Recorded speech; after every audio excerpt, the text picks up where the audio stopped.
Hello students, welcome back to chemistry classes. Class 12th chemistry plus NEET plus JEE के segment में मैं श्रवण कुमार एक बार फिर से सभी स्टूडेंट्स का वेलकम करता हूं।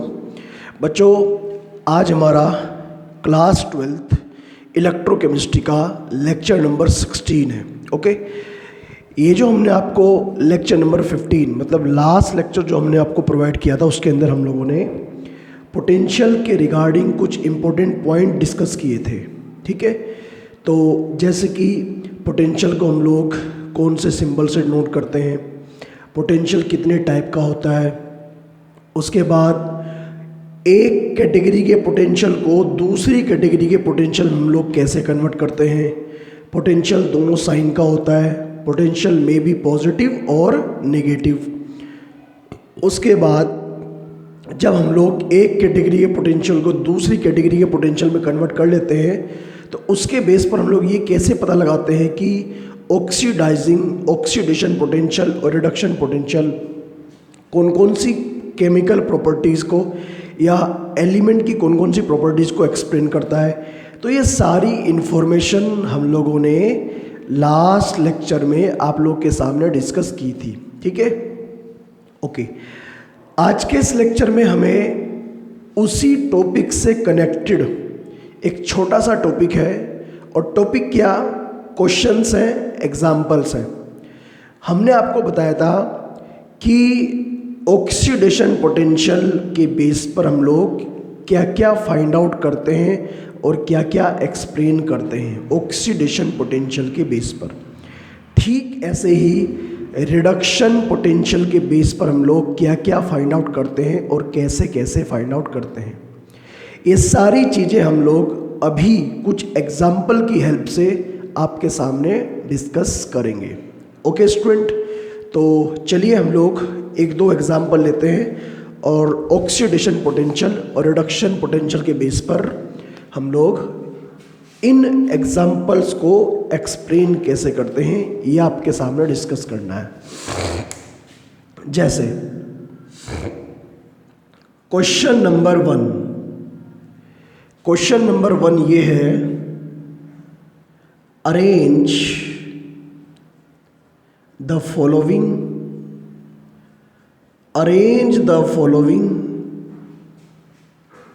In the increasing order of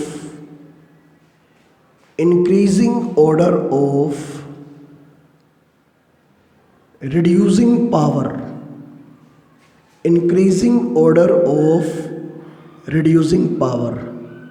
reducing power के इंक्रीजिंग ऑर्डर में इन्हें अरेंज करना, जो मैं यहाँ पर आपको एक्सप्लेन कर रहा हूँ, मतलब यहाँ पर दे रहा हूँ आपको। पहली वैल्यू गिवन है ई नोट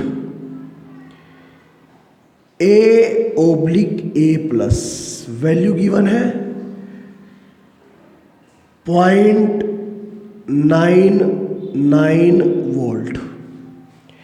हमने कोई पर्टिकुलर एलिमेंट नहीं लिया, हमने तो एक रैंडम एलिमेंट ले लिया E, और यहाँ पर A कन्वर्ट हो रहा है A+ में। इसका मतलब आपको साफ साफ ये बात क्लियर होनी चाहिए, दिखाई देना चाहिए कि this one is oxidation potential. कैसा पोटेंशियल है?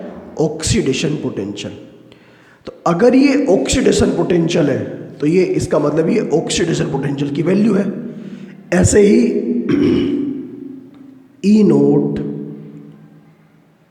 B/B+ और वैल्यू गिवन है 0.44 वोल्ट। नेक्स्ट ई नोट C+/C और वैल्यू गिवन है -2.99 वोल्ट। और लास्ट है D+/D और वैल्यू गिवन है -1.99 वोल्ट। ये इन्फॉर्मेशन आपको गिवन है, यहाँ पर ये सारी इन्फॉर्मेशन गिवन है। आपको ये बात भी पता होनी चाहिए ऊपर वाले दोनों पोटेंशियल किसके हैं? ऊपर वाले दोनों के दोनों पोटेंशियल हैं ऑक्सीडेशन पोटेंशियल, ये भी। बट ये क्या है? Reduction potential. जो अभी वैल्यू गिवन है यह है रिडक्शन पोटेंशियल, ये भी और ये भी। हमें इन्हें अरेंज करना है in the increasing order of reducing power. आपको पढ़ाया था लास्ट लेक्चर में, रिड्यूसिंग पावर जो होती है, रिड्यूसिंग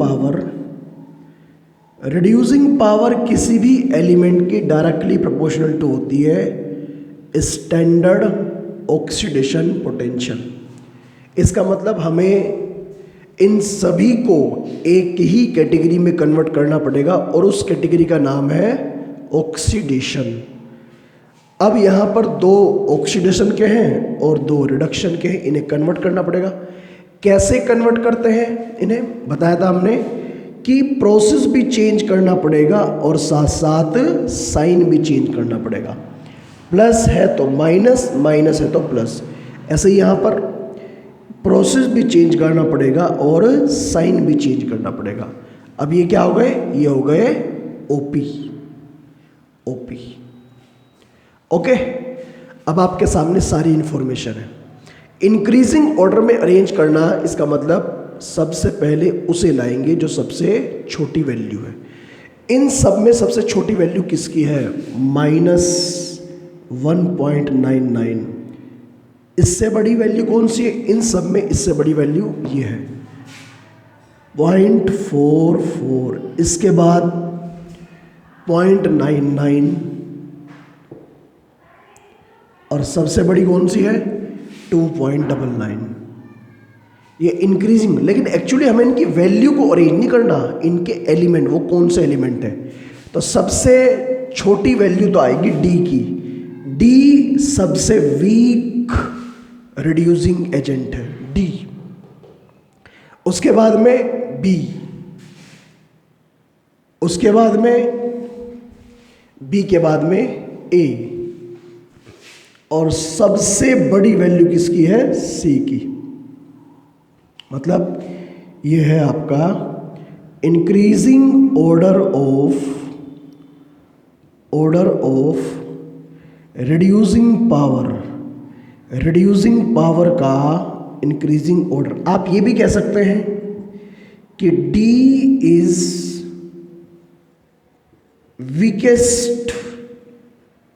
वीकेस्ट रिड्यूसिंग एजेंट, और बच्चों C is strongest reducing agent. ठीक है, आप ये भी कह सकते हैं। ठीक है, वैसे हमें केवल यहाँ तक का काम दिया था, लेकिन ये हमारा पूरा क्या कहलाएगा? आंसर कहलाएगा। तो उम्मीद है स्टूडेंट आप लोग ये बात समझ रहे होंगे। ठीक है, बहुत ही आसान सा कॉन्सेप्ट है, इम्पोर्टेंट कॉन्सेप्ट है। एक क्वेश्चन मैं आपको और करा देता हूँ और बाकी सभी क्वेश्चंस इस टॉपिक के इसी बेस पर आप लोग सॉल्व कर सकते हैं स्टूडेंट। ठीक है, तो वीडियो स्टॉप करके इस पोर्शन को नोट कर लीजिएगा, फिर हम लोग आगे बढ़ते हैं।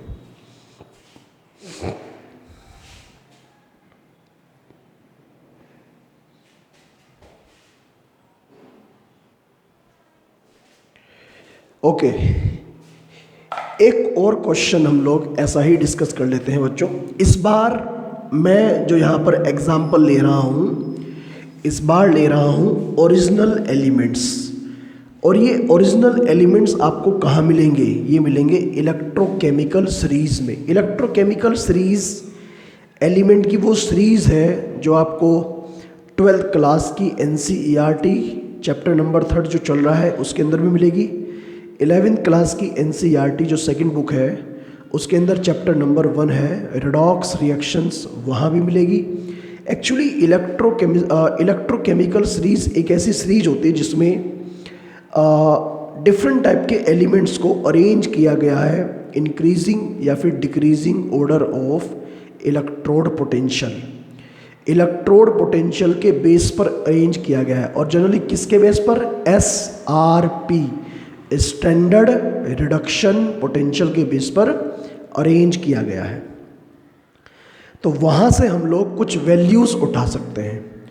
तो क्वेश्चन क्या है मेरा, क्वेश्चन नंबर 2, क्वेश्चन नंबर 2 बच्चों मेरा ये है सेकंड क्वेश्चन कि arrange the following element, arrange the following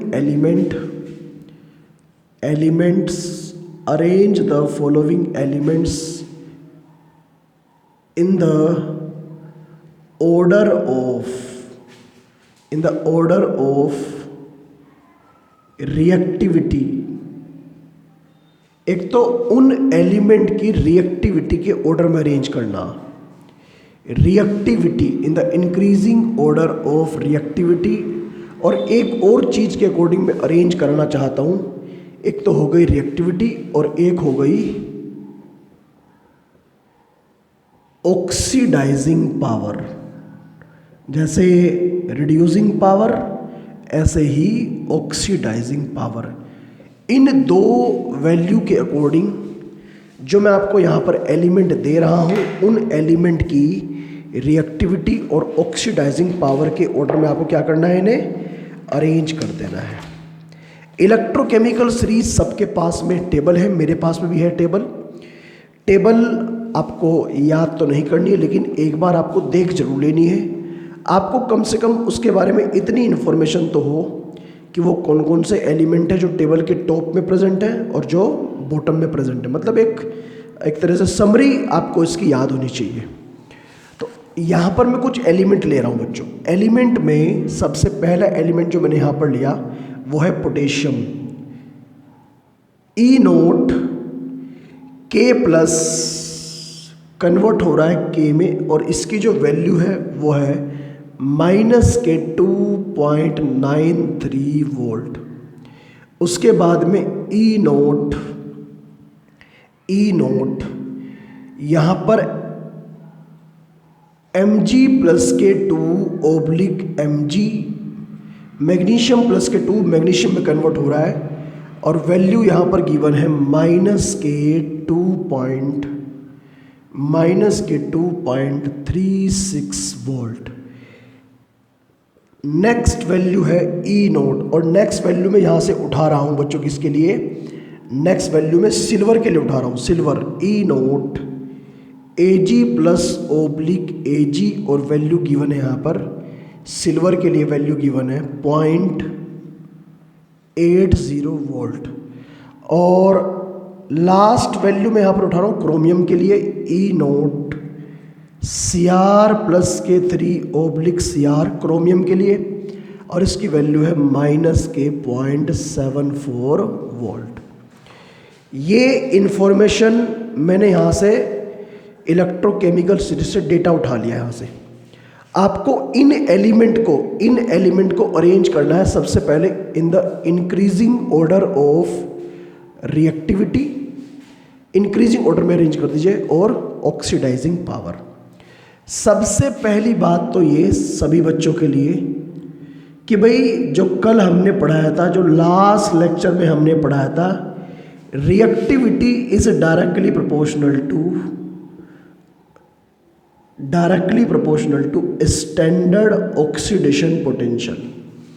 लेकिन अभी हमारे सामने जो इन्फॉर्मेशन है उसे देखकर तो ये लगता है कि ये सारा के सारे जो पोटेंशियल है वो रिडक्शन के हैं। ये भी रिडक्शन हो रहा है, रिडक्शन,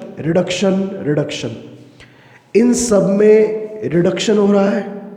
और अगर इन सब में रिडक्शन हो रहा है तो हमें तो क्या चाहिए, स्टैंडर्ड ऑक्सीडेशन पोटेंशियल।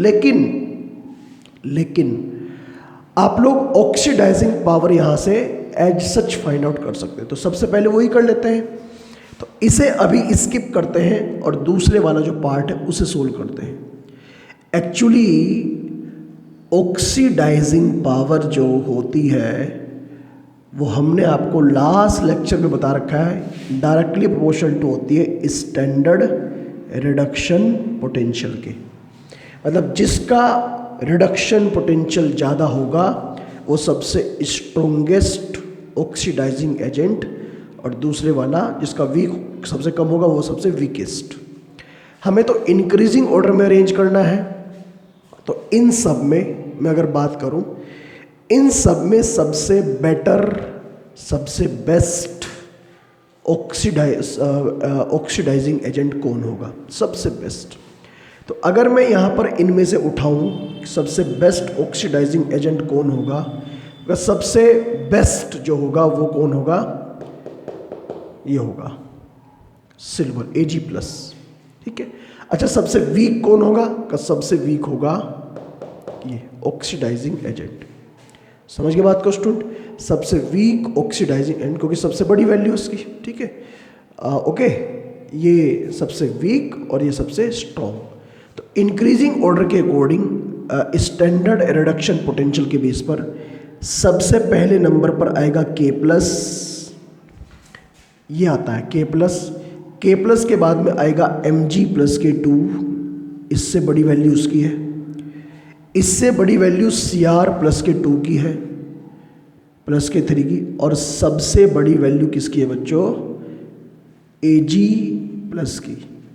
तो ये तो आपका इंक्रीजिंग ऑर्डर है, increasing order of oxidising power. Oxidising power का इंक्रीजिंग ऑर्डर आपको ये पता होना चाहिए। ठीक है, अब यहाँ पे आइए, रिएक्टिविटी फाइंड आउट करने के लिए हमें क्या चाहिए, स्टैंडर्ड ऑक्सीडेशन पोटेंशियल। पहले चेंज करना पड़ेगा। देखो, इससे हमने ये तो फाइंड आउट कर दिया, अब इसे चेंज कर लो।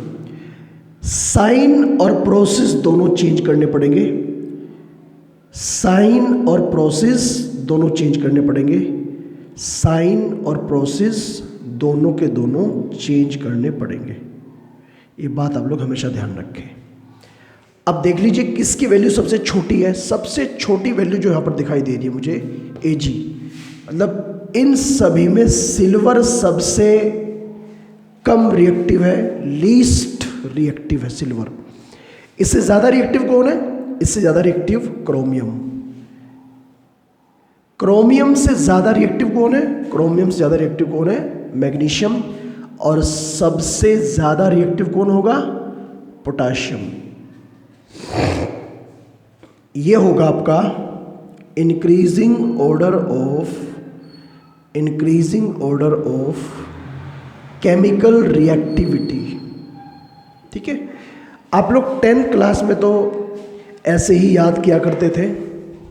10th क्लास में आप ऐसे ही याद किया करते थे कि आपको टेबल बना के दे दिया आपको, और बस आपको याद कर लेना था कि पोटेशियम इज़ मोस्ट रिएक्टिव, और बाकी सब उसके नीचे आते हैं, अकॉर्डिंगली हम लोगों ने अरेंज कर लेते हैं। यहाँ पर लेकिन आपको प्रूफ के साथ में एक्सप्लेन करना है, बिल्कुल प्रूफ देकर एक्सप्लेन करना है, बिल्कुल अच्छे से एक्सप्लेन करना है, समझकर एक्सप्लेन करना है कि which one is more reactive and least reactive. तो बच्चों, अभी तो मैंने एग्जाम्पल के तौर पर आपके सामने दो क्वेश्चन डिस्कस कर दिए हैं। जो लास्ट लेक्चर में हमने टॉपिक आपको पढ़ाया था, उसे आप लोग अपने नोट्स तैयार करके 2-3 बार रिवाइज करेंगे। रिवाइज करने के बाद में जो प्रीवियस ईयर बोर्ड, नीट और जेई में क्वेश्चंस आए हैं इस टॉपिक के ऊपर, तो आप लोग उन्हें सॉल्व कर सकते हैं। और मैं इस बात को आपको गारंटी से बता रहा हूँ, 2015 से लेके 2020 तक के नीट के पेपर उठा के देखो, 2015 से लेके 2020 तक के जेई के पेपर उठा के देखो। इस टॉपिक पर अगर मान लिया 2015 से लेके 20 तक 6 क्वेश्चन पेपर अगर हुए नीट के और जेई के, 6 नीट के 6 जेई के, 6 में से कम 4 क्वेश्चन पेपर में, 4 क्वेश्चन पेपर में इस टॉपिक के ऊपर क्वेश्चन आया है। ठीक है, आया हुआ है, और आगे भी आने के चांसेस हैं पूरे। तो इसलिए सभी स्टूडेंट उसी कॉन्सेप्ट के अकॉर्डिंग, उसी अप्रोच के अकॉर्डिंग तैयारी करें जो मैं आपको पढ़ाने जा रहा हूँ और जो मैं आपको सिखाने जा रहा हूँ। ठीक है स्टूडेंट, तो वीडियो स्टॉप करके इस टॉपिक को थोड़ा सा रिकॉल करके ये क्वेश्चंस नोट कर लीजिएगा। और अब हम लोग शुरुआत करते हैं एक और टॉपिक की जो कि इसी से कनेक्टेड है। अभी पोटेंशियल ही चलेगा, 1-2 लेक्चर में भी पोटेंशियल ही चलेगा। ठीक है, तब जाकर हम लोग 2-3 लेक्चर के बाद में हम लोग क्या करेंगे, 2-3 लेक्चर के बाद में हम लोग इस टॉपिक के न्यूमेरिकल पोर्शन पर पहुंचेंगे, क्योंकि हमें पहले अभी इसे और ज़्यादा इलेबोरेट करना है। ओके स्टूडेंट, करिए नोट।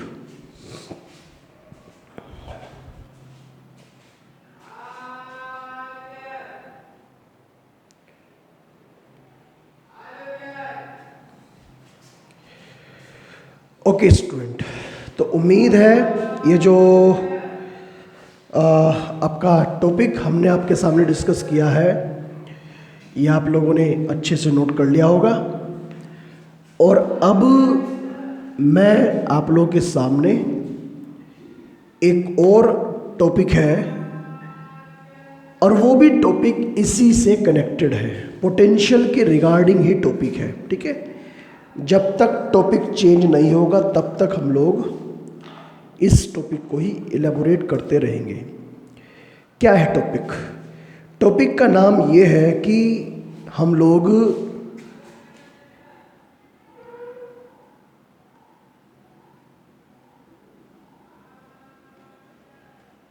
रेफरेंस इलेक्ट्रोड किसे बोलते हैं। What is the meaning of reference electrode?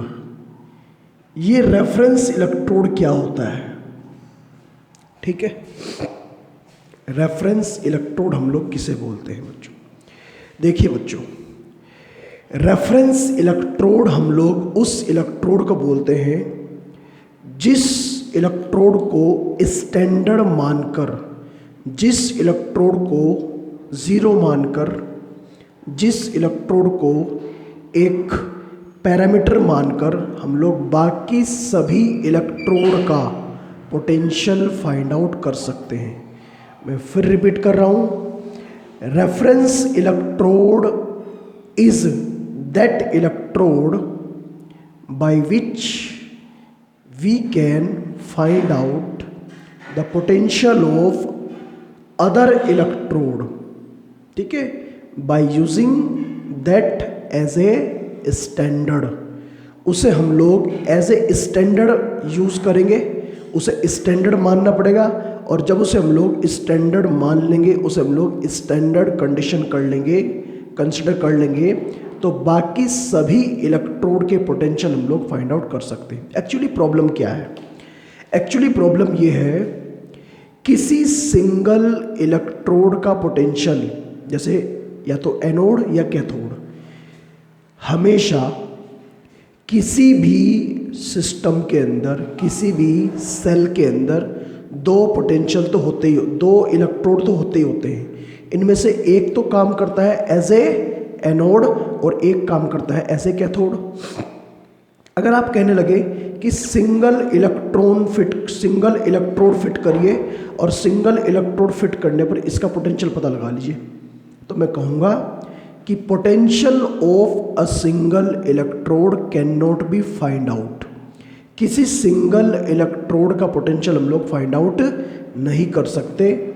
इसके लिए हमें कोई रेफरेंस इलेक्ट्रोड लेना पड़ता है, या फिर या तो लेना पड़ता है रेफरेंस इलेक्ट्रोड, या कम से कम दो इलेक्ट्रोड लेने पड़ते हैं, तब जाकर हम लोग किसी अननोन इलेक्ट्रोड का पोटेंशियल फाइंड आउट कर सकते हैं।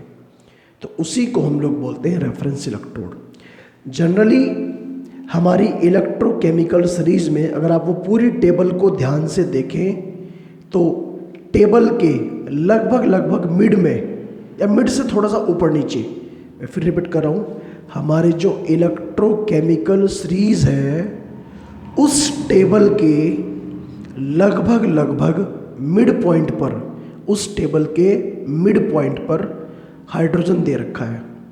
हाइड्रोजन, ठीक, कहीं कहीं पर दिखा रखा है हाइड्रोजन का रिडक्शन और कहीं कहीं पर दिखा रखा है हाइड्रोजन का ऑक्सीडेशन। तो ऐसा कहा जाता है कि हाइड्रोजन के पोटेंशियल को, हाइड्रोजन का जो इलेक्ट्रोड पोटेंशियल है उसे ज़ीरो माना गया है, उसे ज़ीरो माना गया है। ओके, तो उसे ज़ीरो मानकर, हाइड्रोजन के इलेक्ट्रोड पोटेंशियल को ज़ीरो मानकर बाकी सभी एलिमेंट्स का इलेक्ट्रोड पोटेंशियल फाइंड आउट किया गया है। इसका मतलब हाइड्रोजन को माना जाता है रेफरेंस इलेक्ट्रोड, ठीक। और इसीलिए हाइड्रोजन इलेक्ट्रोड का पूरा नाम है स्टैंडर्ड हाइड्रोजन इलेक्ट्रोड, शॉर्ट में हम लोग इसे बोलते हैं शी। क्या बोलते हैं शॉर्ट में? She, SHE, she. शी की फुल फॉर्म है स्टैंडर्ड हाइड्रोजन इलेक्ट्रोड। ठीक है, तो उम्मीद है आप लोग रेफरेंस इलेक्ट्रोड का मतलब समझ गए होंगे। ठीक है, वैसे रेफरेंस इलेक्ट्रोड एक और होता है, ये जो हाइड्रोजन इलेक्ट्रोड है इसे तो हम लोग बोलते हैं प्राइमरी रेफरेंस इलेक्ट्रोड। एक और होता है सेकेंडरी रेफरेंस इलेक्ट्रोड, कैलोमल बोलते हैं, लिखवाएंगे आपको भी थोड़ी देर में, कैलोमल। तो मैं यहाँ पर रेफरेंस इलेक्ट्रोड की बात करता हूँ। तो देखते हैं बच्चों, पहला पॉइंट है potential of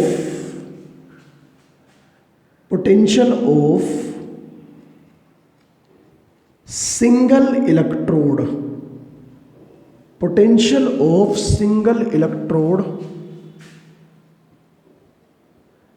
can't find out. Potential of single electrode can't find out. हम लोग किसी सिंगल इलेक्ट्रोड का पोटेंशियल फाइंड आउट नहीं कर सकते, but potential difference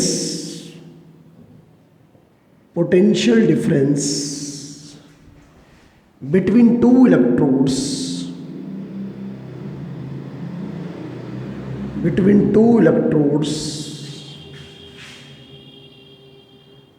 can be find out easily। ठीक है, दो अगर हमारे पास में दो इलेक्ट्रोड हो जाए, एक तो अननोन जिसकी वैल्यू फाइंड आउट करनी है, और एक ले लीजिए रेफरेंस इलेक्ट्रोड का पोटेंशियल ऑलवेज हम लोग लेके चलते हैं, मतलब वो हमें पता होता है। ठीक है, तो ये हम लोग फाइंड आउट करते हैं। तो इसमें करते क्या है, इसमें ये करते हैं कि एक रेफरेंस इलेक्ट्रोड जो होता है, जिसे हम लोग रेफरेंस इलेक्ट्रोड चूज करते हैं, लेते हैं, उसके साथ में एक अननोन इलेक्ट्रोड को रख देते हैं जिसका पोटेंशियल फाइंड आउट करना पड़ता है, और उसकी पेयरिंग कर देते हैं उसके साथ में। ठीक है,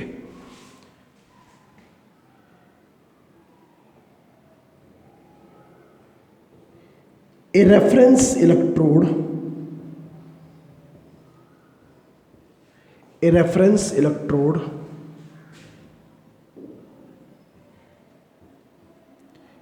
is chosen as a reference electrode is chosen as to calculate potential of unknown electrode. ठीक है, उसे अननोन इलेक्ट्रोड का पोटेंशियल फाइंड आउट करने के लिए यूज करते हैं। सबसे पहला जो रेफरेंस इलेक्ट्रोड हम लोग यहां पर लेंगे क्या होगा? SHE, full form standard hydrogen electrode. Standard hydrogen electrode, ठीक है, ये होता है रेफरेंस इलेक्ट्रोड। और आपको पता होना चाहिए ये जो है ना, ये है primary reference electrode. Primary reference electrode ये प्राइमरी है। सेकेंडरी एक और होता है, कैलोमल बोलते हैं हम लोग इसे। ठीक है, एक बार वीडियो स्टॉप करके यहाँ तक का पोर्शन नोट करिएगा स्टूडेंट।